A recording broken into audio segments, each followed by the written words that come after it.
नमस्कार साथियों, स्वागत है आप सभी का अनअकैडमी पर। मैं हूं अंकित अवस्थी। कैसे हैं आप? होपफुली आप सभी लोग बहुत बढ़िया हैं, स्वस्थ हैं, पढ़ने के लिए एकदम तैयार हैं।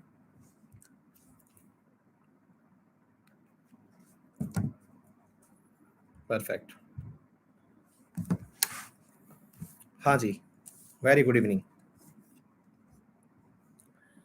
आइए तो शुरू करते हैं आज के सेशन को। जैसा कि आप सभी को ज्ञात है, आज के हमारे सेशन में हम लोग चर्चा करने वाले हैं पीजेंट मूवमेंट्स के बारे में। पीजेंट मूवमेंट बोले तो जो कृषकों के द्वारा आंदोलन किए गए थे अंग्रेजों के समय पर, हम उनके बारे में आज चर्चा करेंगे।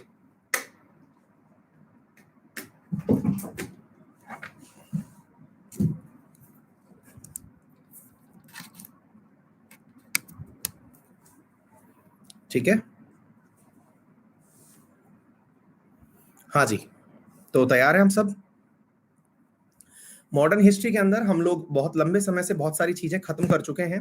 विशेष रूप से जो नए विद्यार्थी पहुंचे हैं आज उन्हें मैं बता दूं कि हम लोगों ने खत्म कर लिया है अभी तक जो भी 1857 से लेकर के 1947 के बीच का इतिहास था, वो गवर्नर जनरल, वायसराय, ये हम खत्म कर चुके हैं। इसी के साथ साथ हम लोगों ने गवर्नर जनरल्स में बहुत सारी चीजें और कांग्रेस के जो जितने भी सेशन रहे हैं उनके बारे में हम चर्चा कर चुके हैं।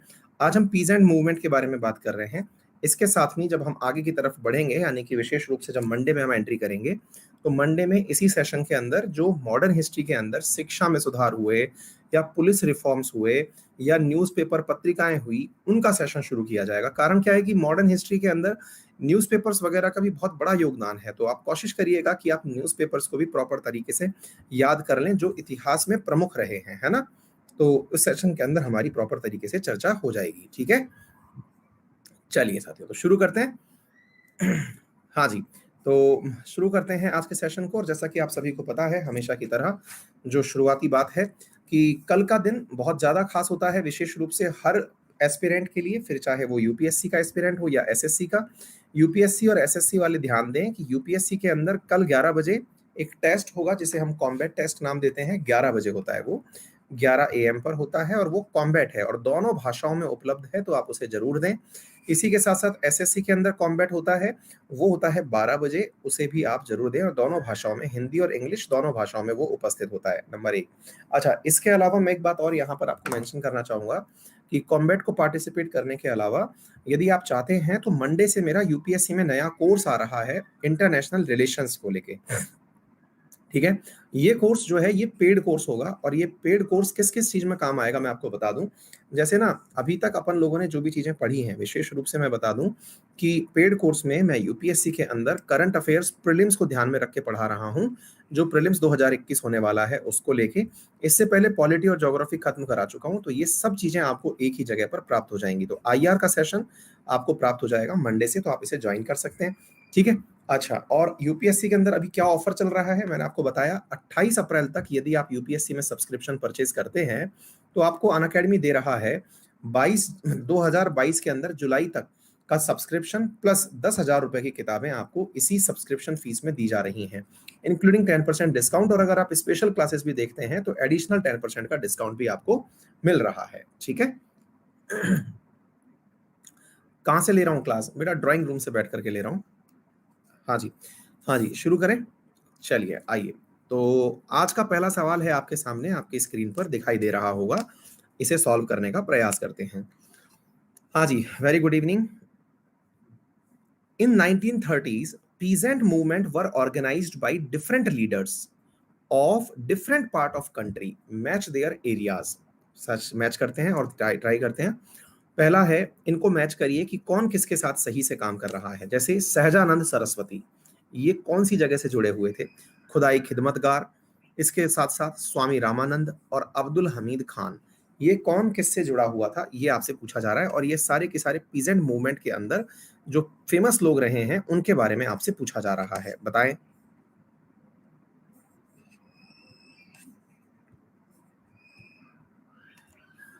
पीजेंट मूवमेंट भी आपको मॉडर्न हिस्ट्री में पढ़ने पड़ेंगे साथियों। और ये कृषक आंदोलन जो है ये काफी फेमस आंदोलन है जो होते रहे हैं, है ना। मॉडर्न हिस्ट्री के अंदर आपको पढ़ने ही होंगे ये।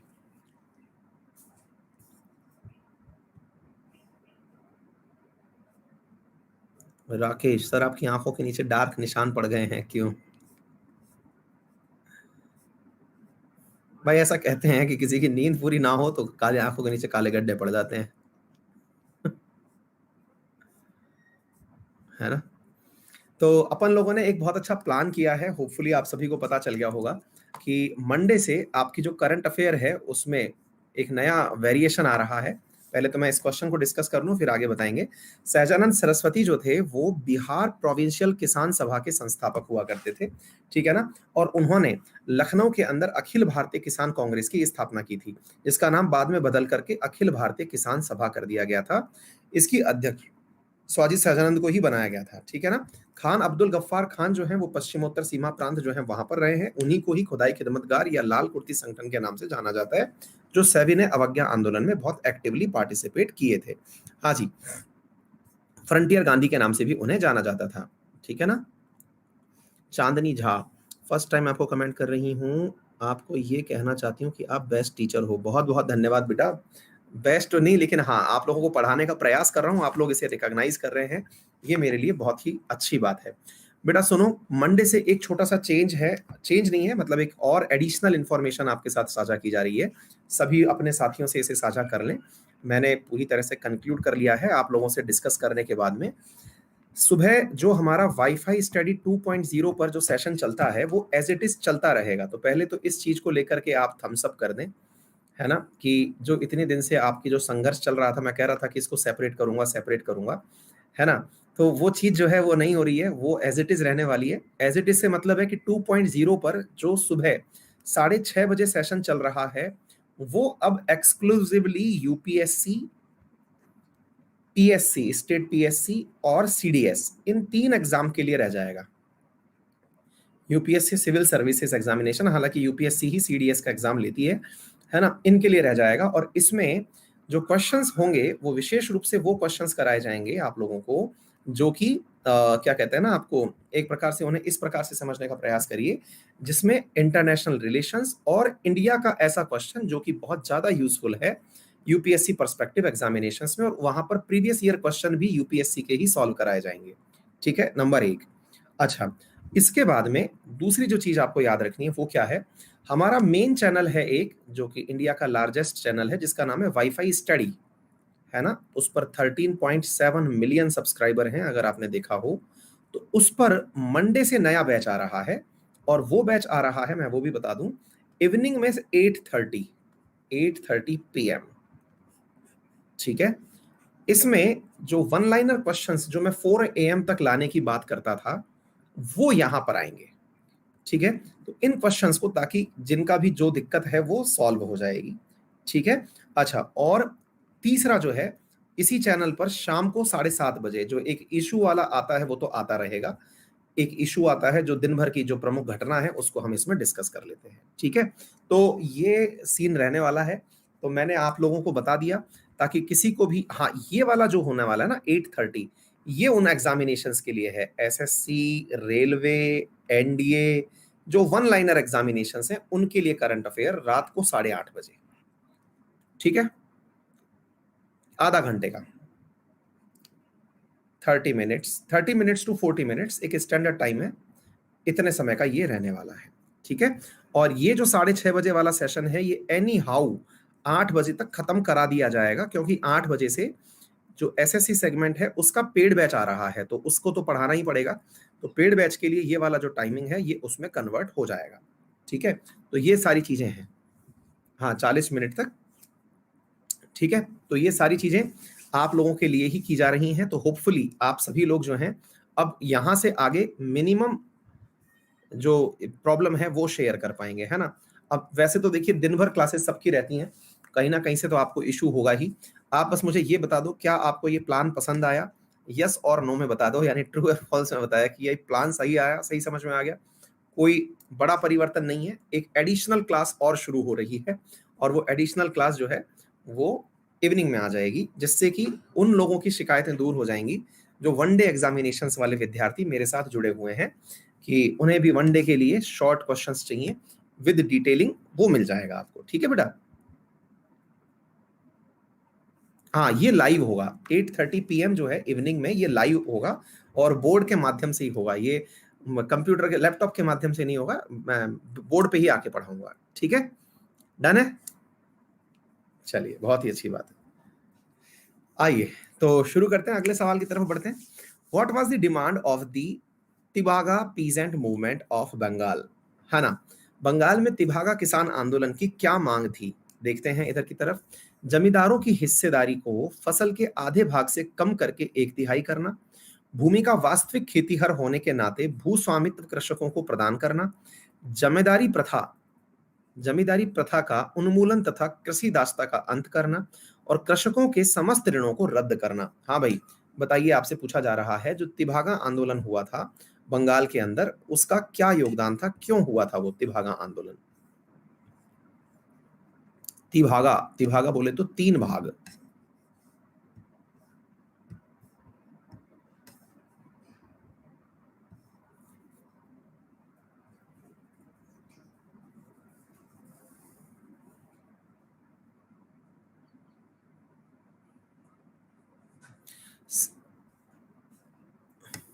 बहुत बढ़िया, शानदार, है ना। तिभागा का मतलब ही एक तिहाई से है, तो आपको यहाँ पे कॉमन सेंस से ये सवाल सॉल्व हो गया। हाँ बेटा, पलक आपको जन्मदिन की हार्दिक शुभकामनाएं बेटा, है ना, बहुत बढ़िया। ये आपके ऊपर है कि आप मॉर्निंग वाली क्लास लेते हैं या नहीं लेते, ये आपके ऊपर है, क्योंकि बहुत सारे बच्चे जो हैं वो एसएससी की तैयारी करते करते ही यूपीएससी की तैयारी में मूव करते हैं। इवन इस बार का जो रैंक 1 था वो भी एसएससी ही सेलेक्ट हुआ कैंडिडेट था, जो इस बार रैंक 1 बन के निकल के आया था, है ना। वो एसएससी से ही यूपीएससी में गया था। बहुत सारे बच्चे ऐसे हैं जो एसएससी से यूपीएससी में शिफ्ट करते हैं। ठीक है, वो आपके ऊपर है। आइए यहाँ पर नेक्स्ट क्वेश्चन की तरफ बढ़ रहे हैं। बारदोली सत्याग्रह, भारतीय किसान विद्यालय, बंगाल प्रजा पार्टी और बाकाष्ठ संघर्ष, ये किस किस से संबंधित हैं, ये आपसे पूछा जा रहा है। बारदोली सत्याग्रह, भारतीय किसान विद्यालय और बंगाल प्रजा पार्टी, फजहुल हक, ये मतलब इन सबको मैच करिए और बताइए।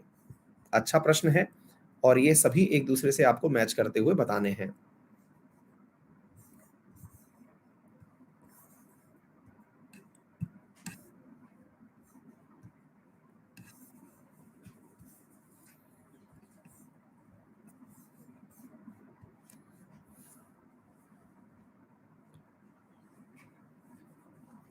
हाँ जी, बारदोली सत्याग्रह के बारे में तो अधिकांश लोगों को आप में से पता होगा ही, ऐसा मुझे लगता है, क्योंकि बारदोली ही सत्याग्रह वो सत्याग्रह था जिसमें कि वल्लभ भाई पटेल को सरदार की उपाधि दी गई थी। सरदार, सरदार का मतलब यहाँ पर सिख से नहीं था। सरदार वल्लभ भाई पटेल जो थे वो सरदार नहीं थे, यानी वो सिख कम्युनिटी के नहीं थे, है ना।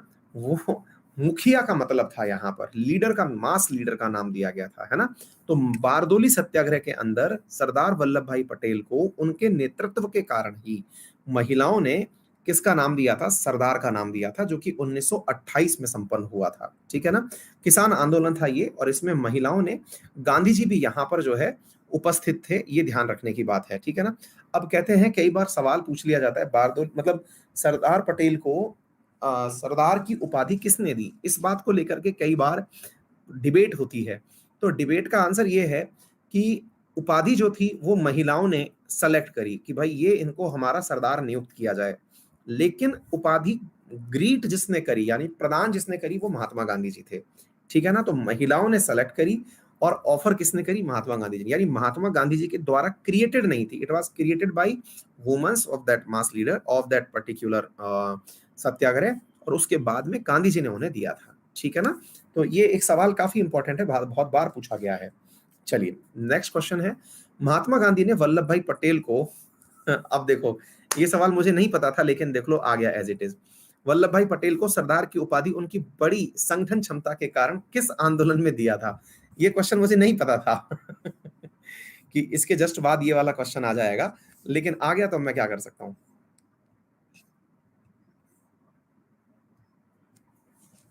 है भाई, इसके बावजूद 96% लोग जो हैं सही कर पाए, 100% अभी भी नहीं हुआ। धन्य हो आप। कहां से लाते हैं इतना टेम्परामेंट आप लोग हैं। हद है यार।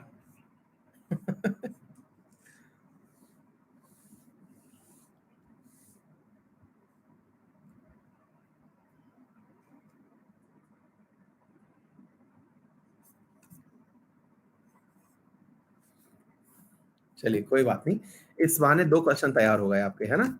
चलिए आगे बढ़ते हैं साथियों। अखिल भारतीय किसान सभा के प्रथम सत्र की अध्यक्षता किसने की थी? अखिल भारतीय किसान सभा के प्रथम सत्र की अध्यक्षता किसने की थी? अब देखिए, मैंने अभी क्लास की शुरुआत में ये वाला क्वेश्चन आपसे पूछा था, किसान सभा वाला, है ना? और इस किसान सभा वाले क्वेश्चन के अंदर मैंने आपको बताया भी था, बाद में इसी का नाम परिवर्तित भी हुआ था। पहला ही क्वेश्चन में मिक्स एंड मैच करने की मैंने बात की थी आपसे, है ना? मैच द कॉलम वाला जो क्वेश्चन था उसके अंदर मैंने बात की थी, फिर आप भूल गए। क्या किया जाए?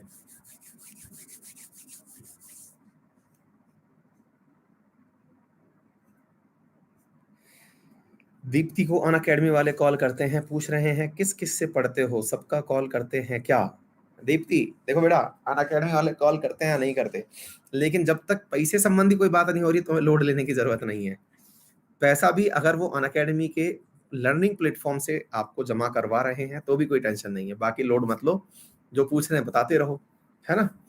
कोई कॉल तभी फर्जी माना जाएगा जब आपसे वो पैसे की बात करे और अन अकेडमी के प्लेटफॉर्म से बाहर जाके बात करे, ठीक है ना? प्लेटफॉर्म की बात है तब कोई लोड नहीं है, ठीक है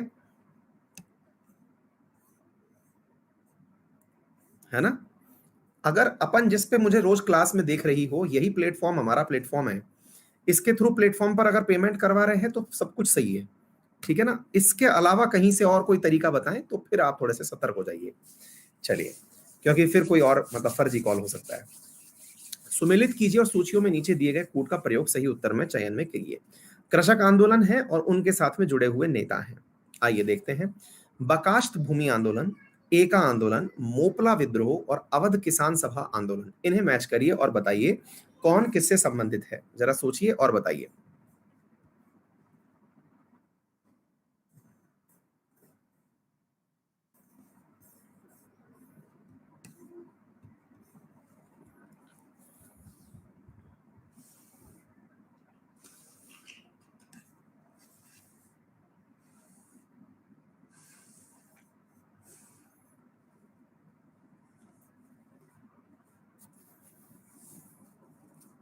साथियों, ये जो मोपला विद्रोह है ना, मालाबार तट वाला जो है, इसको लेकर के अभी एक फिल्म बनने वाली थी, अगर मैं आपको याद हो तो मैंने इसको करंट में पढ़ाया था।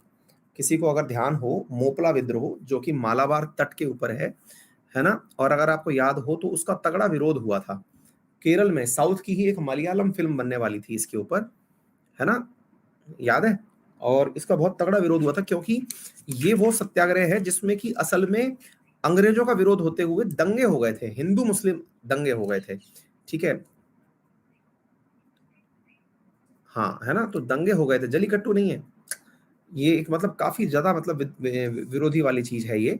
और मोपला विद्रोह जो है वो केरल तट पर क्या था, एक घटना थी। मतलब ऐसे तो सारे आंदोलन मैं आपको नहीं बताऊँगा, लेकिन कुछ-कुछ जो इम्पोर्टेंट हैं, इसमें क्या था कि केरल का जो तट है वो मालाबार तट कहलाता है और वहाँ पे होता क्या था कि जो ज़मीन पर कृषि होती थी, खेती होती थी, वहाँ पर खेतीहर जो मज़दूर हुआ करता था, वो प्रमुखता से मुस्लिम हुआ करता था। और जो वहाँ पर जमींदार हुआ करता था, वो हिंदू हुआ करता था। तो हुआ ये कि वहाँ कृषि सुधार आंदोलन के नाम पर कृषकों ने जमींदारी प्रथा के उन्मूलन के लिए आंदोलन किया। तो कृषक कौन था? मेजॉरिटी में मुस्लिम था। और जब आंदोलन किया तो जमींदारों को वहां से हटाने का आंदोलन किया, जो कि हिंदू थे। तो हिंदू और मुस्लिम का ये विवाद एक सांप्रदायिक आंदोलन में बदल गया। और इसको लेकर के मतलब इतिहास में बहुत कुछ लिखा गया है। ये ऐसा आंदोलन है जिसके बारे में मतलब ऐसी ऐसी बातें निकल करके आती हैं कि यहाँ पर कोई बचाव करने नहीं गया, गया तो लेट गया। मतलब ये एक उस समय का बहुत बड़ा सांप्रदायिक क्राइम था ये, ठीक है ना? हाँ, मालाबार तट पे थोरियम पाया जाता है, ठीक है? हाँ जी। थैंक यू बेटा Leena, thank you, thank you, thank you. हाँ जी, आचार्य विनोबा भावे के भूदान आंदोलन, ये भी बहुत अल्टीमेट चीज है साथियों। देखिए, आपको मैंने अक्सर, पहले इसको करिए फिर मैं आपको आगे चल के बताऊंगा। आचार्य विनोबा भावे के भूदान आंदोलन के प्रारंभ में निम्नलिखित स्थानों में से कौन सा एक उनसे संबद्ध था? अब देखो, इस पे ना एक बहुत प्यारी चीज बनती है, मैं आपको वो भी बताऊंगा। विनोबा भावे ने भूदान आंदोलन क्यों चलाया, इसकी भी एक बहुत बड़ी कहानी है, मैं आपको बताता हूं, और ये स्वतंत्र भारत की कहानी है। तो आप इसको एक बार करिए, फिर मैं आपको इस सवाल पर लेके चलता हूं। बहुत ही अल्टीमेट क्वेश्चन है ये।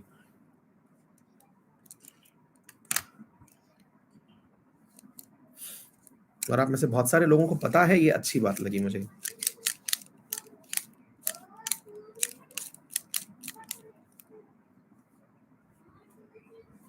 हाँ जी, देखिए, अब पहले तो इस आंदोलन का मीनिंग समझते हैं।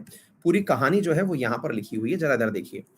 आचार्य विनोबा भावे एक सर्वोदय सम्मेलन के सिलसिले में, सर्वोदय मतलब हुआ आजादी के बाद की बात है बेटा ये, और ये मतलब आपको यदि मालूम हो तो प्रथम सत्याग्रही, मतलब ये सत्याग्रही नंबर 2 कहलाते हैं, प्रथम सत्याग्रही कहलाते हैं विनोबा भावे। हाँ, प्रथम सत्याग्रही है शायद, मैं थोड़ा सा मिस कर रहा हूँ, प्रथम या द्वितीय सत्याग्रही है।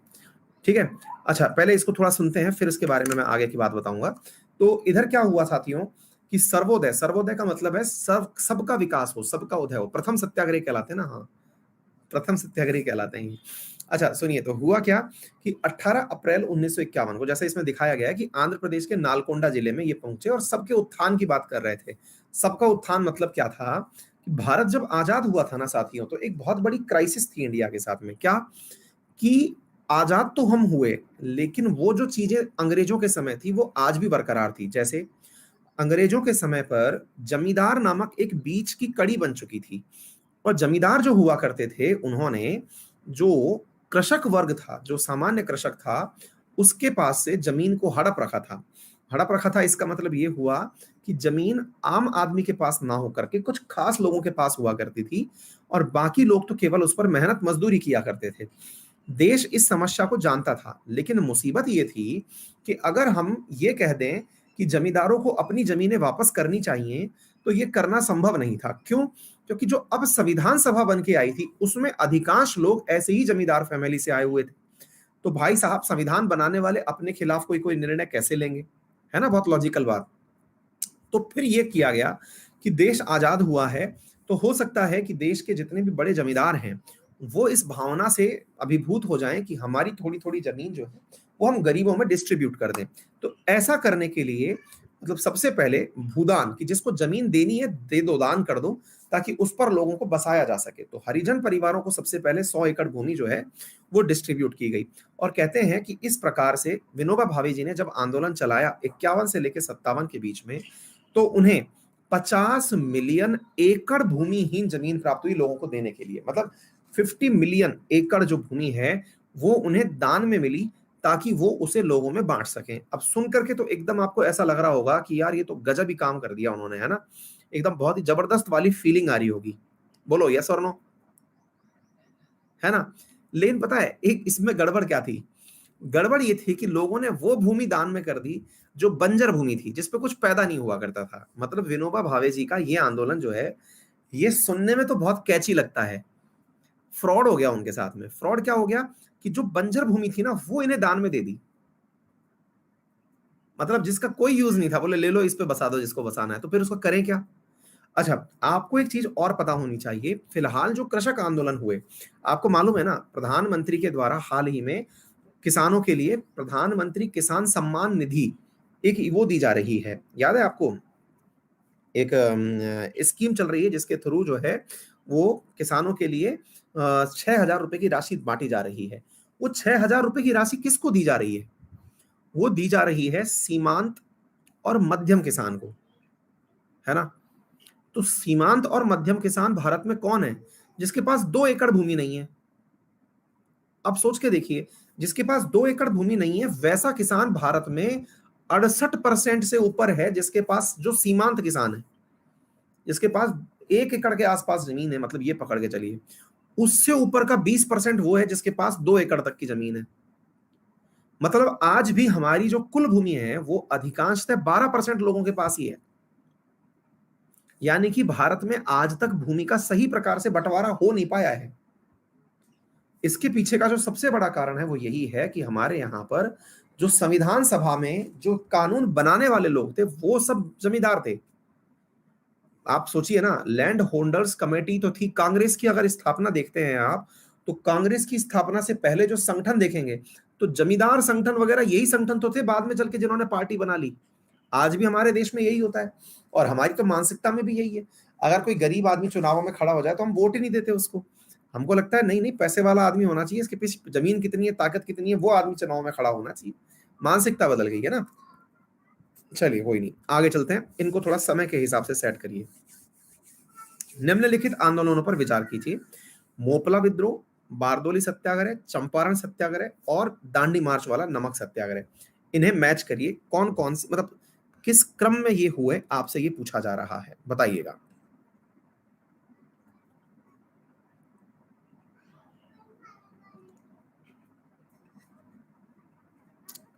व्यवस्थित करना है आपको।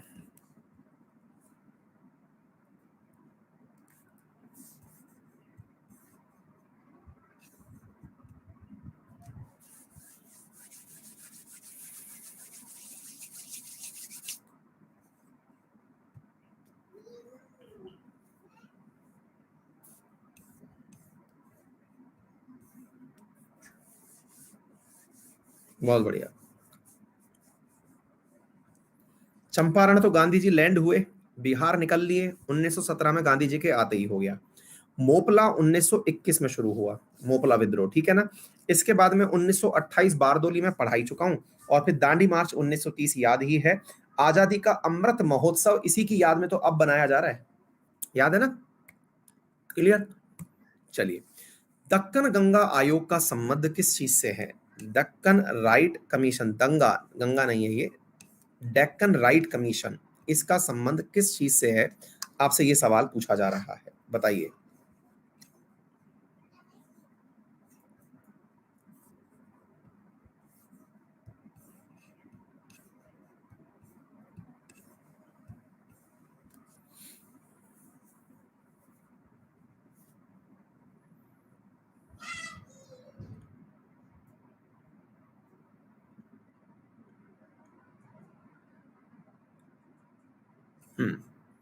ये क्या कहानी थी? आप में से किसी को पता नहीं है, इसलिए आप लोगों ने कुछ भी लिख दिया।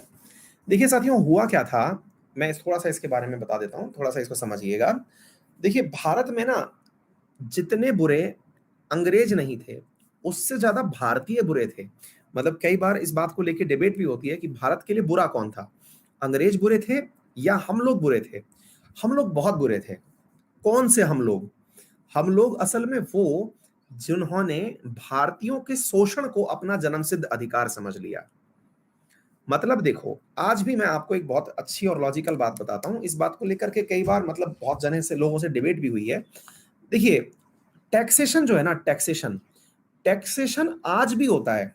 आज भी आप सब लोग, जैसे आप एक सोच के देखिए, आप कितना भी पैसा कमाते हो, अगर मान लीजिए एक एक साधारण बात करता हूं मैं, कि आप 10,000 रुपए की एक औसत आय निकालते हैं, और उस औसत आय में से आपकी सेविंग 3,000 रुपए और 7,000 रुपए आप खर्च में निकाल देते हैं।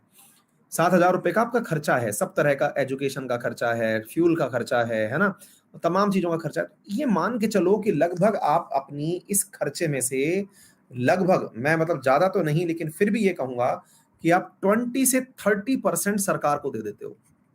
20 से 30%।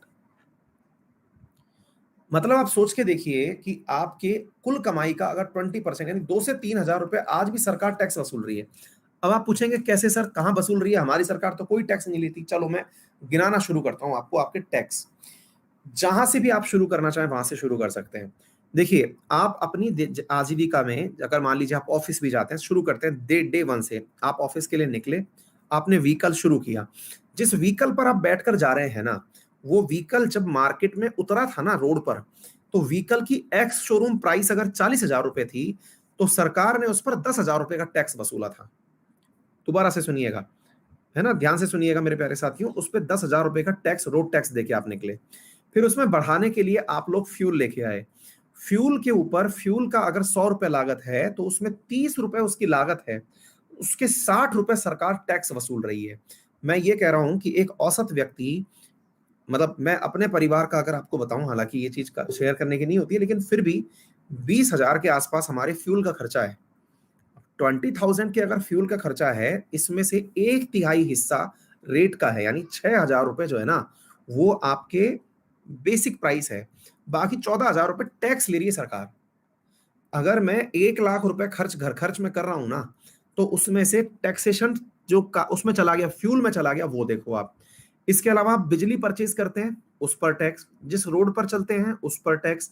आप सब्जी कुछ भी परचेज करने जाइए मार्केट में से, आप किसी उसमें गए, मंडी में सब्जी परचेज करने गए, तो मंडी पर वो पहले से मंडी कर लगा चुका है। इसके अलावा अनाज परचेज करने गए, अनाज पर पहले ही टैक्स लग चुका है मंडी कर के नाम से। इसी प्रकार से अगर आप कमा रहे हैं तो इनकम टैक्स दे रहे हैं। इसी प्रकार से अगर आप लोग कहीं रेस्टोरेंट में खाने गए तो जीएसटी दे रहे हैं, उस पर स्टेट टैक्स दे रहे हैं। मैं कह रहा हूं कि एक व्यक्ति अपने कुल खर्च का ऑन एन एवरेज 30% आज भी टैक्स दे रहा है।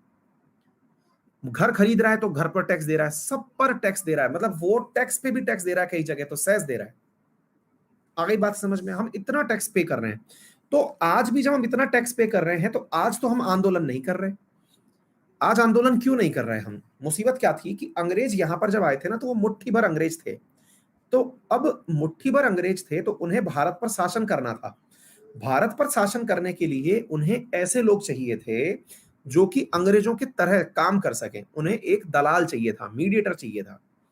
और वो दलाल उन्होंने हिंदुस्तानी लोगों को बनाया कमीशन बेस। जैसे आज भी होता है कि कई बार फैक्ट्री वाले लोगों को लेबर की आवश्यकता होती है, वो लोग क्या करते हैं, लेबर के लिए एक ठेकेदार रख लेते हैं। उस ठेकेदार से बोल देते हैं भाई इतना परसेंट कमीशन तेरा है, तू मुझे लेबर लाके दे दे। एग्जैक्टली मेरे प्यारे साथियों वहां हुआ। हम लोगों से टैक्स वसूल करने के लिए बीच में एक एक परत बना दी अंग्रेजों ने, जमींदारों की। अच्छा, इनकी मुसीबत भी थी, ये करना जरूरी भी था, क्योंकि इनको अंग्रेजों को अपनी भाषा समझ में नहीं आती थी, रीति रिवाज ये लोग कमीशन के बेसिस पे काम करने लग गए। और कमीशन के बेस पर जब इन्होंने हमारे साथ शोषण करना शुरू किया, तो क्या था, अंग्रेज कहते थे कि आपको टैक्स चुकाना है। क्या कभी ऐसा हुआ क्या? आप सोच के देखो, आज देश कोरोना के चक्कर में पूरी तरह लॉकडाउन की स्थिति में चला गया था, गरीबी की स्थिति में पहुंच गए हम लोग। क्या सरकार ने यह कहा कि डीजल और पेट्रोल से टैक्स फ्री कर दिया, या किसी भी चीज पे आपका टैक्स फ्री करने की न्यूज सुनी आपने? कहीं नहीं सुनी। तो उस समय भी नहीं करते थे वो लोग। मुसीबत ये होती थी कि उस टैक्स को चुकाने के नाम पर ये जो बिचौलिए थे ना, जो इंडियन ही थे, यही हमारा शोषण करते थे।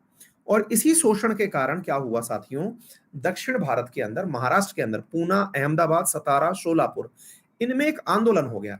और उस आंदोलन में जो साहूकार थे, यही जमींदार साहूकार कहलाते थे। साहूकार क्यों कहलाते थे?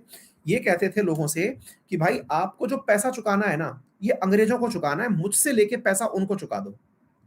तो होता ये था, बेचारा जो आम आदमी, जो साधारण परिवार से जन्मा हुआ कृषक था, किसान था, वो इनसे पैसा किराए पे लेता था और वो सरकार को चुका देता था।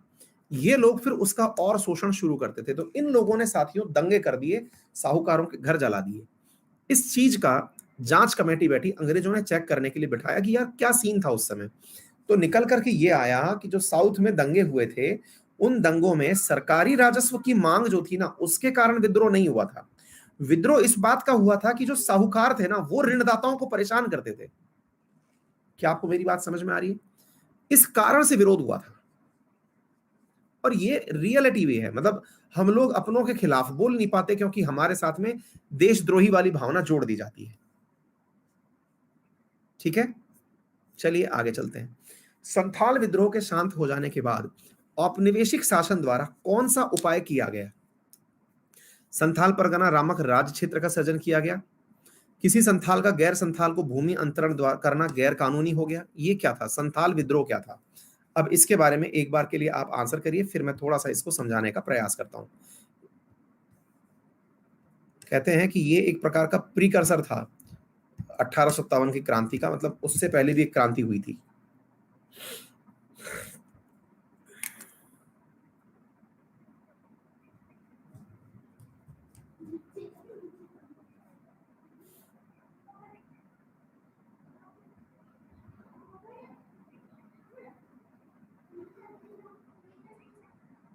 हाँ जी, अब सुनिए साथियों।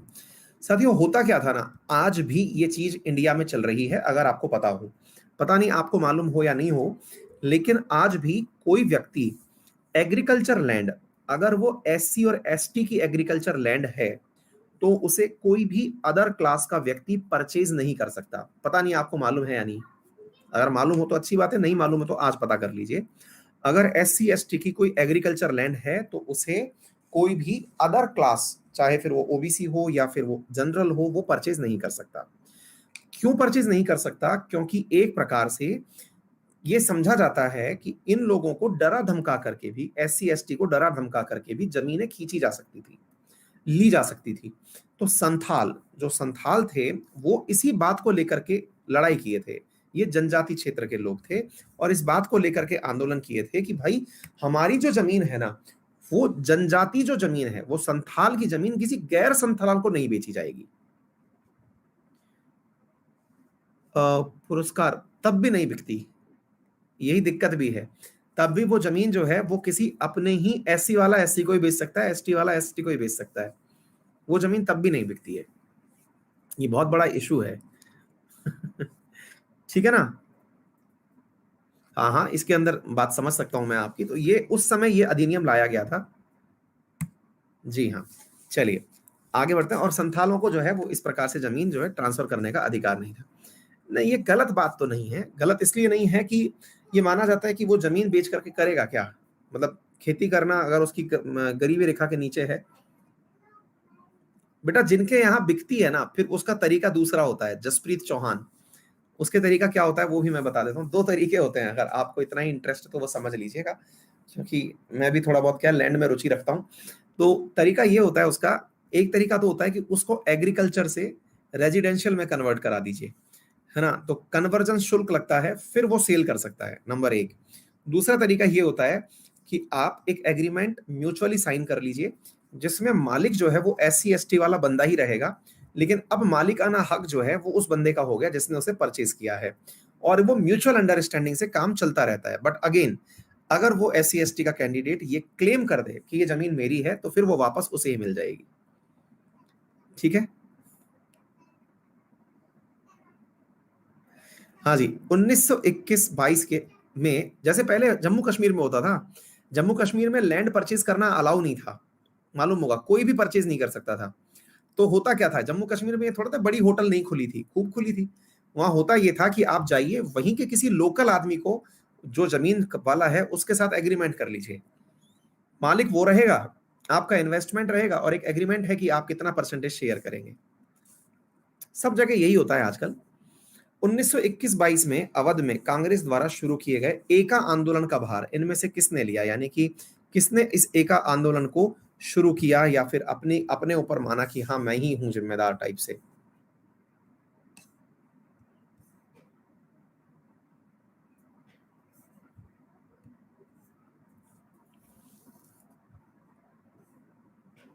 ये विद्यार्थी लिख रहे हैं बीजेपी है तो सब संभव है। बेटा ये पार्टी के अकॉर्डिंग नहीं होता है, ये सब जगह चलता है ना। हाँ देख लो, अपनी क्लास में अमित मीणा है, वो कह रहे हैं सर हमने अपने रिश्तेदारों को करते देखा है, एक बार जमीन पहले बेच दी और फिर वापस बेच दी। हाँ यही रीजन है बेटा, क्योंकि एक बार बेचने के बाद फिर बेच दिया जाता है, क्योंकि मालिकाना हक तो उसी के पास है, तो कितनी बारी बेची जा सकती है, इसलिए फिर जमीन परचेज भी नहीं करते हैं लोग बाग, है ना। निम्नलिखित में से कौन सा सन्यासी और फकीर विद्रोह के लक्षण है, क्या हुआ था, इधर देखते हैं। ये विद्रोही इंग्लिश ईस्ट इंडिया कंपनी व सन्यासियों और फकीरियों के एक समूह के बीच में झड़पों की श्रृंखला को निर्दिष्ट करते हैं। इस विद्रोह का एक कारण तीर्थ यात्राओं के मार्ग पर सन्यासियों के अबाध आवागमन पर प्रतिबंध लगाना था। 1773 में इस विद्रोह के दौरान वारेन हेस्टिंग ने एक उद्घोषणा करके सभी सन्यासियों को बंगाल और बिहार से निष्कासित कर दिया। यह असहयोग आंदोलन के समकालीन था। कौन सा कथन इसमें से सही है? सन्यासियों और फकीरों का आंदोलन।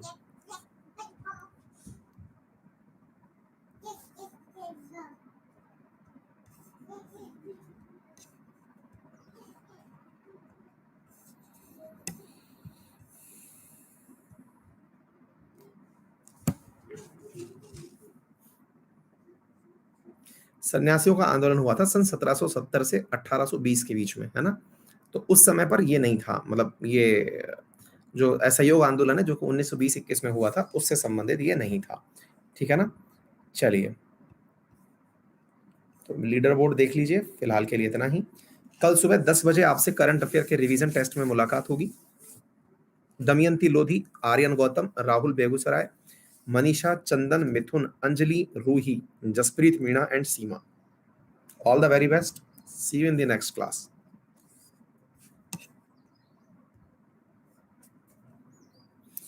कट ऑफ 12 क्वेश्चन में से 9 क्वेश्चन रख लीजिए, ठीक है। Thank you. कल सुबह 10 बजे।